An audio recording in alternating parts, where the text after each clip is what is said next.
Hi everybody, we're going to do a what am I wearing, why, and what's up. I'm still getting used to saying that. So today I'm wearing the Armoury's Model 3 sport coat in kind of a gray-brown check. The fabric's actually by VBC. I am wearing an Ascot Chang button-down shirt, a Drake's navy tussar tie with the Armoury's logo on it, a pair of the Armoury's sport chinos in khaki cotton, a pair of the Armoury's Dwayne 2 loafers in brown grained calf. And for my wrist check today, I've got the Vacheron Constantin 4072, which is one of my favorite watches ever. Oh, and in fact, people are always asking me what is my eyewear. So I'm wearing a pair of Ivan glasses they're gold colored. They're not real gold, but they're gold colored. And in fact, whenever I wear gold accessories, I, through sheer OCD-ness, always seem to want to make them match. So hence gold watch, gold glasses, even belt buckle is goldish. You know, there's something quite like coherent and comfortable about having all that stuff match, right? What else do I want to show you today? Today is going to be a little bit of a rambling one.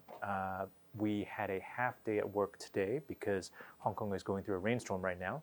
And so, you know, the feeling in Central right now is pretty relaxed. And I thought maybe we'll just be a little bit more verbose and talk a little bit more than normal.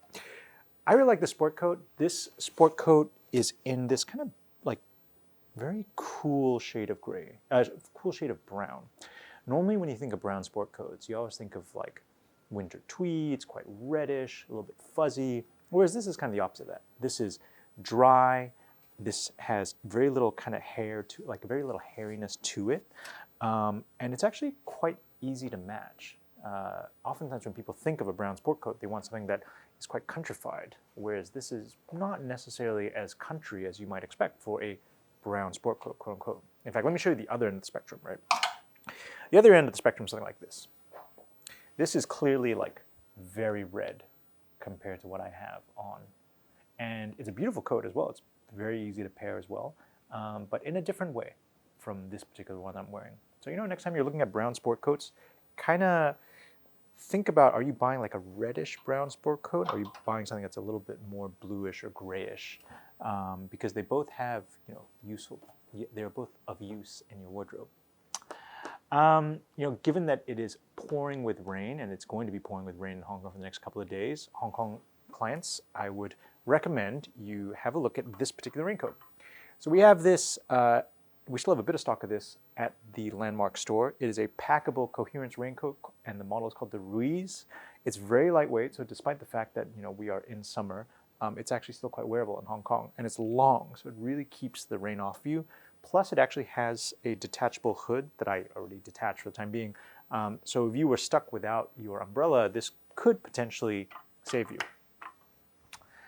Other little things I want to show and tell about today. My colleagues in the US just sent me this. So this is, and you know what, like longtime viewers of this channel might have seen me talk about this sort of stuff before. This is what's called a gallium nitride charger.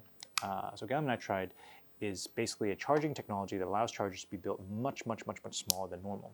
This little thing actually is a 65 watt charger. So that's big enough for any Ultrabook, even like the 13-inch MacBook Pro, for instance, like that actually runs on a 65 watt charger. Traditionally, a 65 watt charger should be this size, if not even bigger than this. So the fact that they managed to like squeeze it all down to that is pretty amazing. I am very impressed. And I love it. Like it's something that's super easy to just throw in your briefcase and go. Other thing I wanted to share today, you know, sometimes people ask me, oh, what are you smoking? I've been a cigar smoker for a while, and you know, especially during this COVID period, it's always pleasant to sit down and have a chat and have a smoke with your friends or even with your clients. Something that I've been smoking a lot of recently is Davidoffs, and in particular these two types, which are not types that people seem to look into very often. But I like smaller cigars. In fact, there's something about smoking very fine gauge cigars that is, I don't know, like the flavor is just a little bit better, and sometimes the draw is a little bit better too.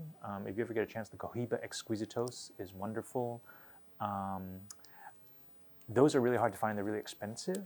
What's a little bit more accessible is this. This is the Davidoff Signature 1000. Right? It's basically a mini cigar in a fine gauge, and in fact, there's even a little baby sister to this this, the Davidoff Ambassadrice, which I'm told they call the Senorita size. Does it bother me that I'm smoking the Senorita size cigar? No, not that much. It's actually a really good cigar, and it lasts a surprisingly long time. Like, both of these surprisingly somehow last somewhere between 20 to 30 minutes.